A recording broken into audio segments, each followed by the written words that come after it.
Welcome to Full Prefrontal, the show that exposes the mysteries of executive functions.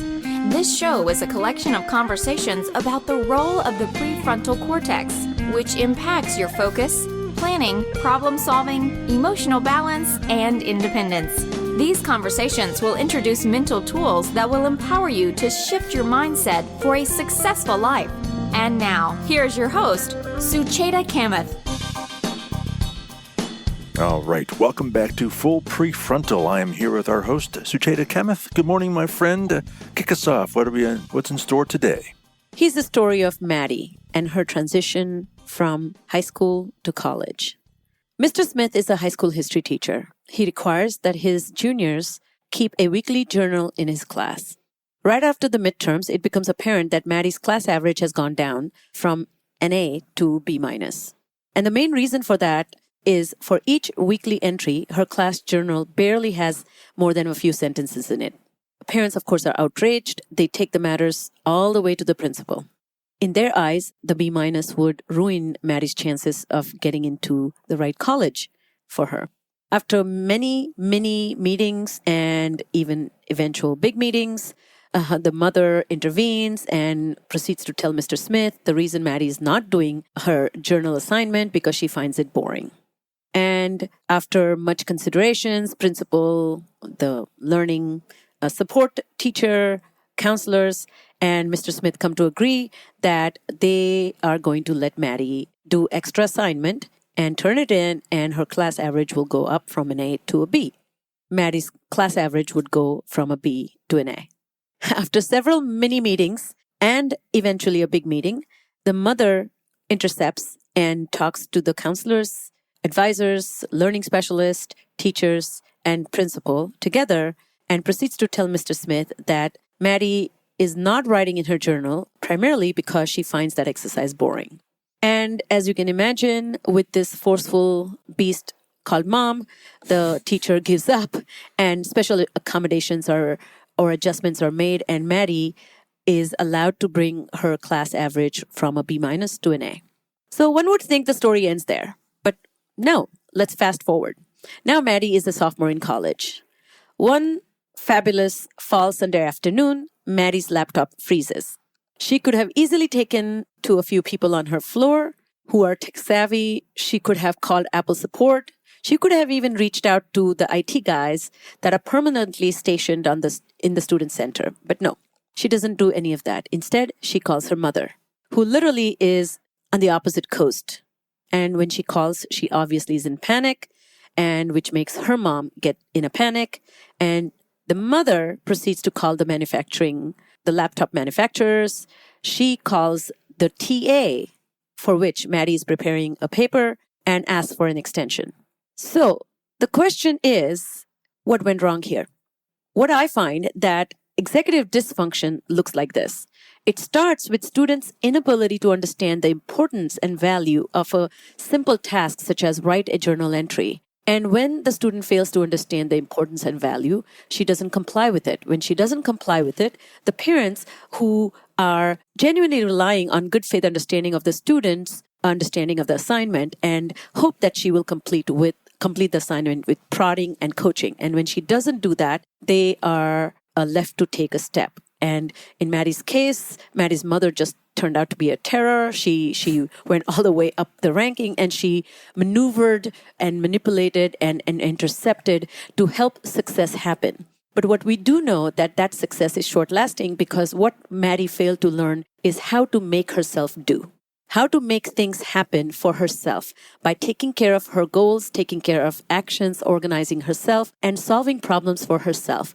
And executive dysfunction or executive function disorder looks something like that. So Maddie may not actually have a diagnosis of executive dysfunction. People who don't understand executive function disorder or dysfunction may call it simply Maddie is either lazy or Maddie is difficult, or Maddie's parents may feel helpless and help Maddie to become successful with as much support and coaching as they can. And students, teachers, TAs, and professors and observers may find this kind of support unnecessary or outrageously over the top. But eventually, who is suffering is the student and her growth. So This is the topic of our discussion. We are going to talk with Dr. Russell Barkley and his incredible insight into how to support and help students who have these kinds of challenges, which makes their success outside classroom a big challenge. Lots of students are going to benefit from this conversation as well as their parents. I'm looking forward to it. Let's get to it. Here is Sucheta's conversation with Dr. Russell Barkley. Our guest today is an internationally recognized authority on the subject of ADHD. Dr. Russell Barkley is a clinical professor of psychiatry at the Virginia Treatment Center for Children and the Virginia Commonwealth University Medical Center in Richmond, Virginia. He has published 23 books, many of them have been bestsellers, rating scales, and clinical manuals, and 270 scientific articles and books chapters related to the nature, assessment, and treatment of ADHD and related disorders. Dr. Barkley is the founder and editor of the bimonthly clinical newsletter, the ADHD Report, now in its 25th year of publication. Dr. Barkley has presented more than 800 invited addresses internationally and has appeared on nationally televised programs such as 60 Minutes, The Today Show, Good Morning America, and CBS Sunday Morning. He has created 7 professional videotapes on ADHD and defiant children, 3 of which have won national awards, including the 1992 and 1994 Golden Apple Award for Educational Video from the National Education Association. Dr. Barkley has received numerous awards over his career and his work in ADHD and the field of psychology. In 2002, he received the Dissemination Award from the Society for a Science of Clinical Psychology, Division 12 of the American Psychological Association for his career-long effort to dispel misconceptions about ADHD and to educate the public and other professionals about the science of this disorder. In 2012, Dr. Barkley was given the Distinguished Career Award from the Division of Clinical Child and Adolescent Psychology of the American Psychological Associations. Personally, Dr. Barkley's work has had a significant impact on my understanding of development of prefrontal system and the disorder of ADHD. Welcome to the show, Russ. It's such an honor to have you, and thank you for doing this part 2 to our previous discussion where we spent time discussing what exactly is executive function. So I encourage all our listeners to go back and listen to Russ's previous interview. I wanted to dive into the topic today of how to manage executive function disorder. So could you help our listeners understand do we call it executive dysfunction? Do we call it executive function disorder? And how does it relate to ADHD? And how do we understand the diagnosis of this so we can treat it?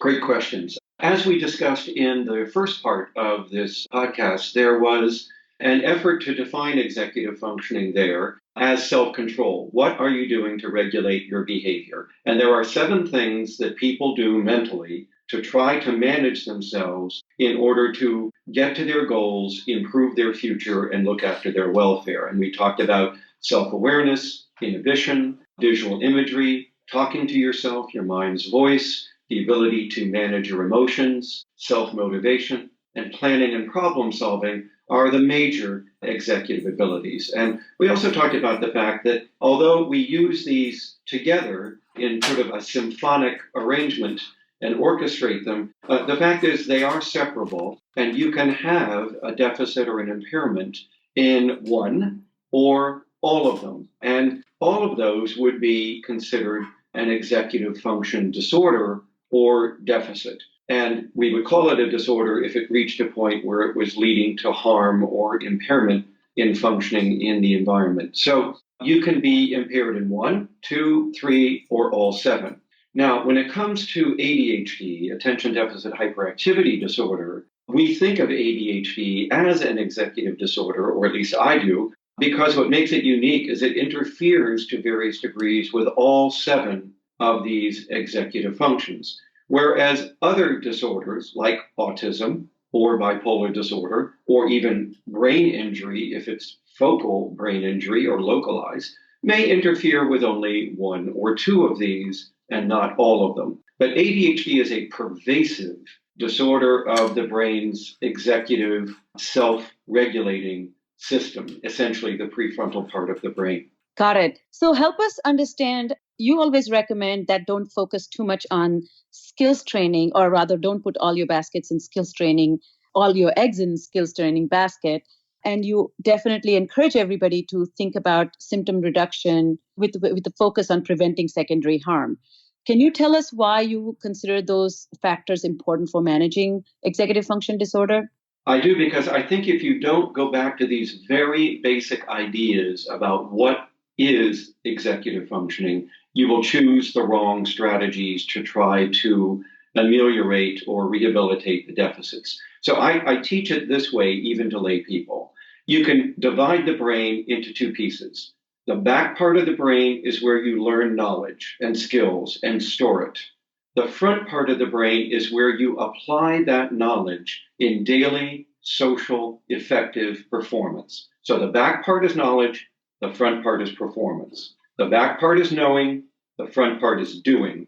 It's where the knowledge meets the road. It's where you apply what you know to be a more effective individual to look after your own welfare.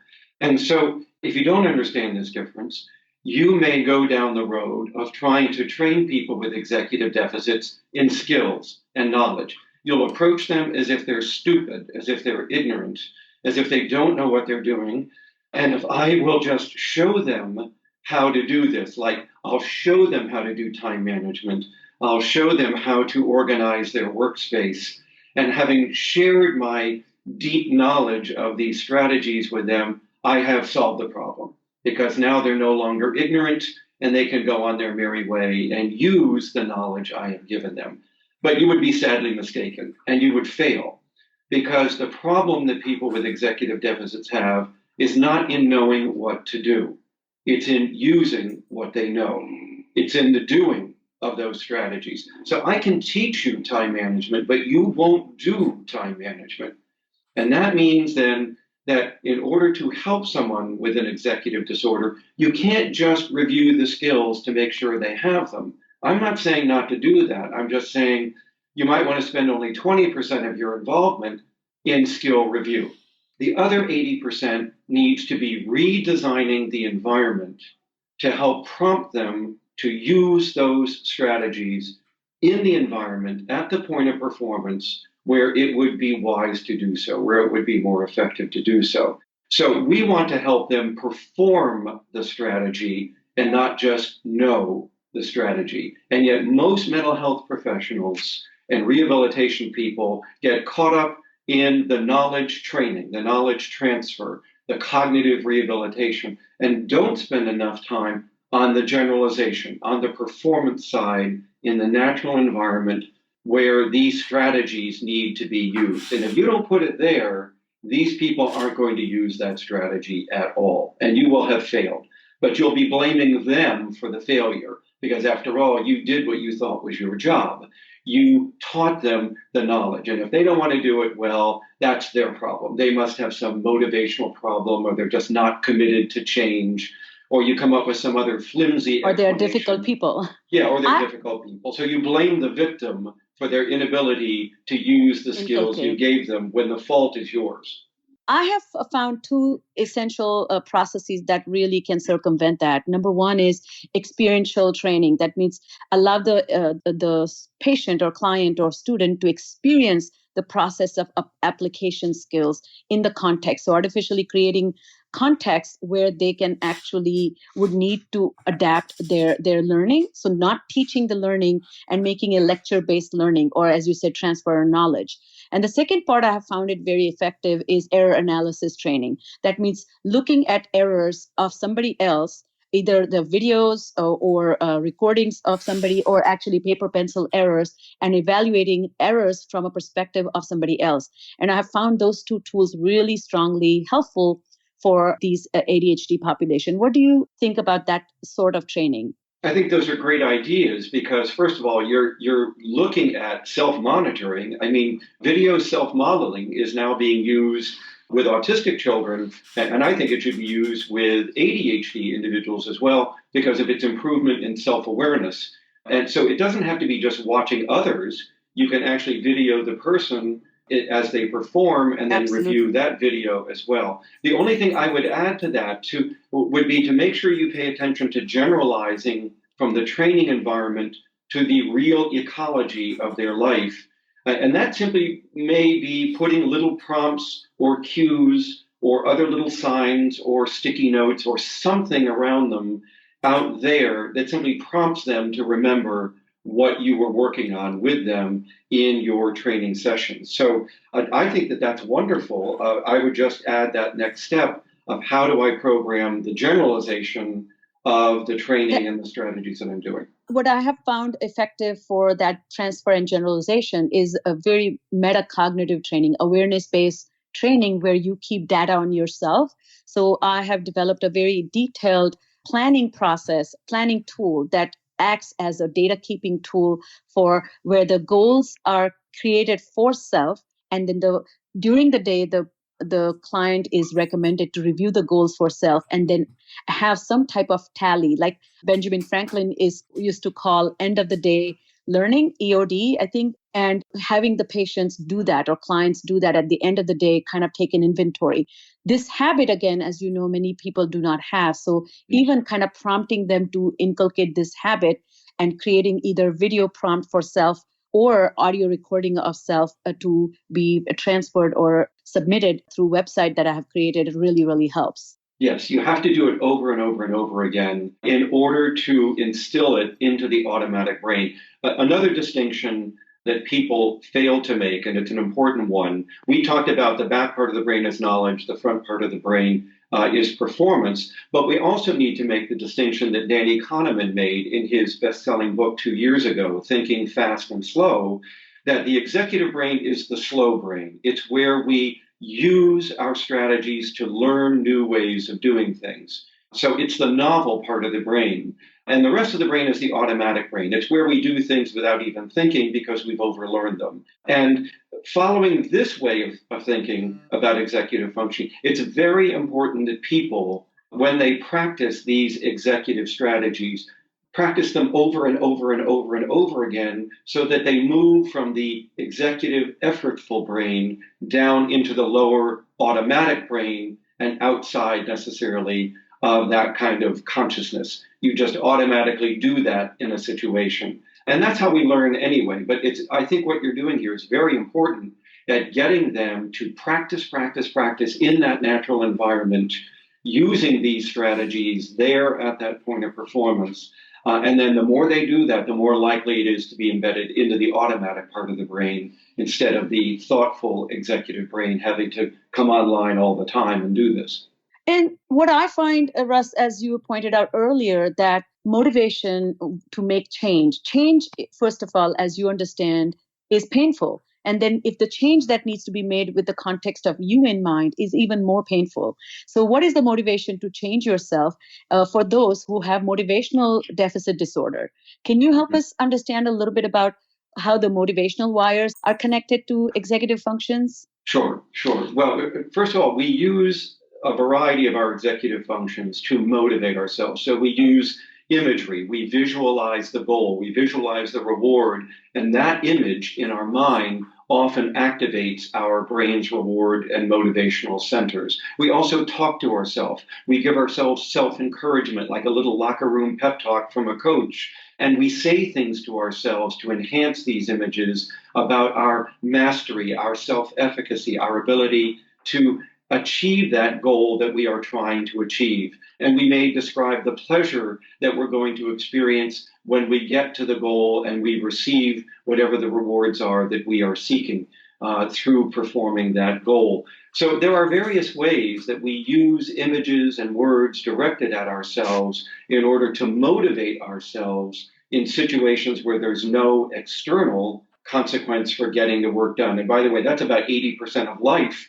is having to get things done where the consequences are quite delayed, and yet we have to do those things now. So visual imagery and self-speech are great self-motivational tools for trying to develop this. You can also supplement them with pictures of the goal and the reward that you put outside of you. You know, just like when people try to lose weight, they might take an image of their younger self back when they didn't have so much weight as a goal to achieve, or clip a picture of a supermodel out of a magazine maybe and put that on the refrigerator. But, we all may put little things around us in order to motivate us to do that. Another way is agreeing to do something with another person. So exercise is a good example of that. If you want to start exercising and you want to use running, for instance, as your exercising method, then maybe you should find somebody to run with at a certain time of day, because we're much more likely to motivate ourselves to engage in that self-change, that exercise in this case, when we make ourselves publicly accountable to another. We've made a commitment to another person. So using others for social commitments is a great self-motivational tool to help us change things that are hard to change. And there are a variety of these other strategies, but they're all ways of using the environment around us to try to motivate ourselves to get to our goals. Now, some people aren't necessarily ready for that sort of change. And Prochaska talked about in his work on his model of readiness to change that there are several stages that people move through in trying to change themselves. And it's helpful for people, particularly for you and I, in working with clients, to identify at what stage of readiness are they, because what we're going to do for them is going to differ markedly based upon what stage they're in of wanting to change. If they're in the pre-contemplation stage, then they haven't even recognized that they need to change. And we might be directing information at them about their ADHD or their executive disorder and its harmful consequences and what has happened to them already, in order to move them from pre-contemplative into contemplating change and so on. We don't have time here to go into Prochaska's model, but I can just direct you to my most recent book that came out this past fall, which is When an Adult You Love Has ADHD. And we've made the readiness to change model of Prochaska the centerpiece of this book in order to guide loved ones of how do you help somebody with ADHD. And the first thing you have to do is know where they are, and start where they are, not where you are, where they are. And so we go through the 5 stages of change and then teaching them the different things you would do based on where your loved one is in this sequence of self-change. And so I would direct people to that book as a great place to start if you're dealing with adults. Now, of course, if you're dealing with children, then my book, Taking Charge of ADHD, might be better for that. So let's just say that you have somebody who's ready to change, they're committed to change. Now, what are the 6 things that you must do to help somebody with an executive function disorder, whether it's ADHD or one of the more focal disorders? What do you have to do? The first thing that you have to do is you have to prompt them in self-awareness. You have to do the things that you're talking about. You may need to set up cues that trigger them to self-monitor. It may be something they've put in the environment in a place where they don't often monitor what they're saying or doing. It may be having another person around them cue them, like putting a finger to their lip in order to caution the individual, or simply giving them a particular facial expression that only the 2 of you know is the cue to stop and think about what you're doing here. You seem to be, getting a little, away from yourself. I don't think you're aware of how you're coming across, but just some little cue that can prompt them to self-monitor what they're doing. If I can jump in and share Yes. one quick story, which you might enjoy. So in my work with clients, I prepare something called Letter from Future Self. And I video record the students or clients reading, even adults, reading these letters coming from a year out future self, thanking the current self for all the changes he has made. And we take a picture of that, a sign. I've created a sign, and I send the video to the clients, as well as I take a picture and ask them to stick that picture at their work desk. And so this connection to future self, and I based a lot of my work based on Hal Hirschfield's research on future self and how discounting, temporal discounting that we do. Yes. And I find that has been added again based on your model of visual imagery and concretizing this notion of passage of time to achieve a better outcome for that distant me. Oh, wait a minute, that is me. Yes. And developing some emotional relationship with that future self. I think that's absolutely brilliant. That's a great way of exemplifying this concept of self-awareness is not just about being aware of who you are now. What you're being aware of is who you are now relative to where you want to be. Otherwise, there's no need for self-awareness. So self-awareness is always this juxtaposing the current me to the future me I want to be. And that's why we have self-awareness. So that's a brilliant strategy for trying to get them to think about the two me's, the now me and the future me, and then what do I need to be doing now to get to that future me? So what a great strategy. Well, so that's one thing that people can do. The second thing then is the executive system is where we hold information in mind that is guiding us, both visual information and self-speech or verbal information. But it's very weak in people with executive deficits. Working memory isn't working very well. And so what I tell people is to offload that memory. That's the technical term, but get that information out of your brain, out of your mind, onto things around you as reminders of what it is you're trying to do. A do list, for instance, is a very good example of offloading your working memory onto a sheet of paper with a set of goals that you want to accomplish, or with a set of steps that you're trying to follow in this immediate project that you're doing. And then the external information can make up for your working memory.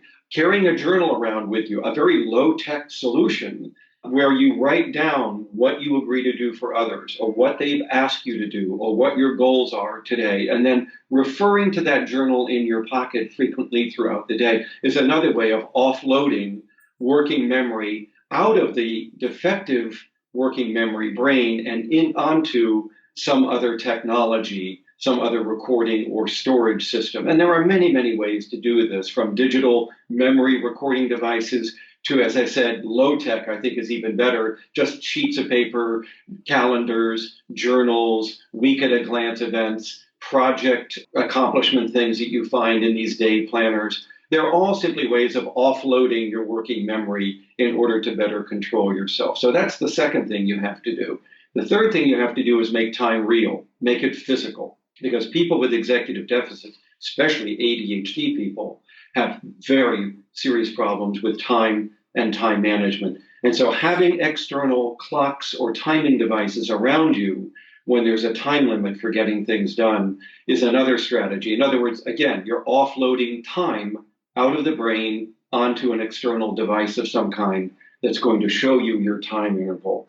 And then, of course, we talk about learning to alter your emotions by using your executive functions so that you learn better emotional self-regulation. Cognitive behavioral therapy, by the way, is exactly that.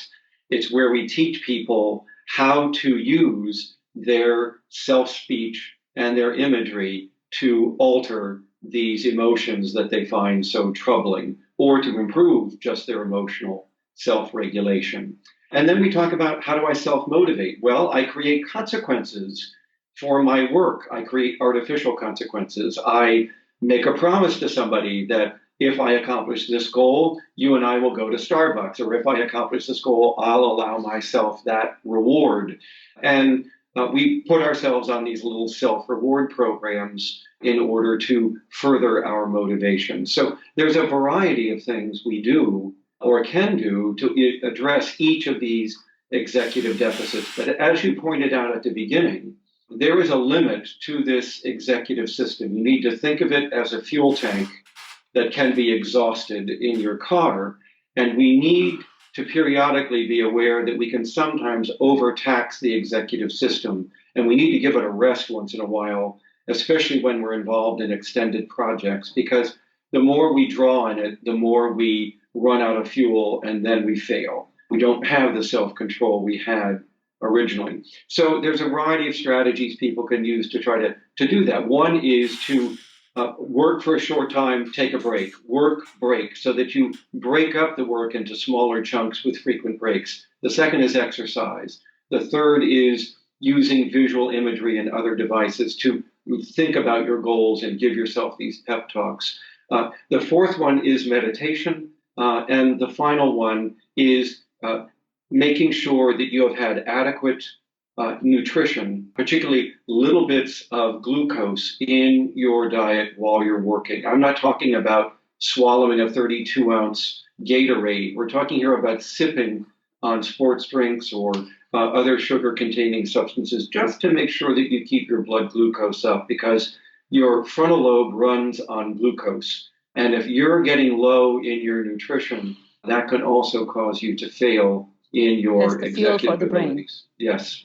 Wonderful. Well, I cannot imagine we are at the tail end of our conversation here. You have been incredible in sharing wealth of your knowledge, and our listeners are going to be probably needing to listen to it a couple of times so they can understand and retain all the little suggestions you have made.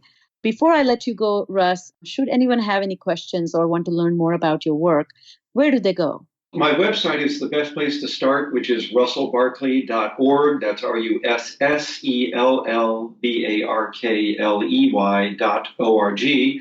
And you'll find lots of information, free fact sheets on executive functioning, my books, and links to other websites that are useful, and so on. And then I have a second website in which I've posted about 35 hours of free lectures for viewing, and that is ADHDlectures.com. And then, of course, many universities have posted my lectures onto YouTube. So if you went there and just search for my name, my lectures would come up as well. Thank you, Russ, for making the time to join me on my podcast today. It's been a pleasure. Thank you so much. All right, Sucheta, another terrific conversation with Dr. Russell Barkley. Wow, great stuff. He led us off by talking about some of the ways of treating ADHD and executive function disorder. What are your thoughts on that? Yeah, you remember in his first interview that we did with him, he described executive functions as your ability to control yourself, what you think, what you say, what you do, to get to your goals. And he described these 7 major executive abilities. And I'm going to review that because these are the ones that everybody can relate to as he talks about strategies. So the first one is self-awareness. The second one is impulse control. The third one is using visual imagery. Fourth one is self-speech or self-talk. Fifth one is emotional self-control or emotional management. Sixth one is self-motivation. And the last one is planning and problem solving. Either one, a few, or all of them can be impaired. ADHD is an executive function disorder, particularly because all 7 executive functions are impaired in it. It causes a problem with self-regulation. Now, when I say all 7 are impaired, Dr. Barkley was referring that as in certain amount or certain capacity. And just depending on what area is weakest of all or less evident, the symptoms will vary. On the other hand, he said that neurological disorders like autism or bipolar or OCD or obsessive compulsive disorder or TBI, which is traumatic brain injury, are some of the disorders where executive components may be problematic. But ADHD is a singular disorder where all 7 components are definitely impaired. So treating ADHD then means addressing all 7 basic abilities. Russ also did, I think, an important job of connecting the functions of the prefrontal cortex and executive function. Any strategies there or any takeaways we should be aware of with this? Yeah, here's the first takeaway. Everyone needs to understand the basic difference between the prefrontal cortex and the rest of the brain. The back of the brain is where you store knowledge. That's what knowing means or is stored. It's more an automatic brain. It stores habits. Once learned and they are practiced, these skills become old and automated. The prefrontal cortex, which is the front part of the brain, which handles the novel stuff, it's the slow brain. It's where knowledge meets the real world, as Russell said. We use this brain to navigate unfamiliar situations where we have no prior information, and that's where we adapt and adjust. So the best way to treat disorders of prefrontal cortex is to train the brain to handle novelty by applying knowledge. Repetition is an important key in that, and one must practice habits of mind over and over again to succeed and compensate for executive function problems. Yeah, reflecting on the conversation that you had with Russ, I mean, he shared so many helpful ideas. Any other takeaways we should be aware of? Yeah, so here's the second takeaway from Russ's talk. If you understand executive functions, then you'll be able to treat it with that in mind. A common mistake, he said, people make is when helping kids or adults with executive function problems, they often talk about the skills that are lacking. So they use talking as an avenue to, so to speak, wake the patient up or wake the client up, or even lecture them about the strategies. For example, why didn't you make a plan? Why don't you use a timer? This kind of conversation, he calls it knowledge training. And he was emphatic that that doesn't work. What really helps is performing those strategies or implementing them by using them in ways that gives the kids or adults the experience of developing the missing skills. And another important point, he emphasized that implementing them in the context where they're used. So if you're talking about doing homework, telling the kid in the classroom when he has a one-on-one time with the teacher, or when he's meeting with the learning specialist in her office, or somebody who comes to my office, they are not doing homework in these spaces. And so sometimes the strategies don't get transferred until and unless those who are teaching these strategies create or mimic that home environment or teach the strategies in the context of the home environment. Well, you two also talked about motivation and how that can be a really big problem for many with executive function disorder. Dr. Barkley had several ideas to help with that. Walk us through some of those.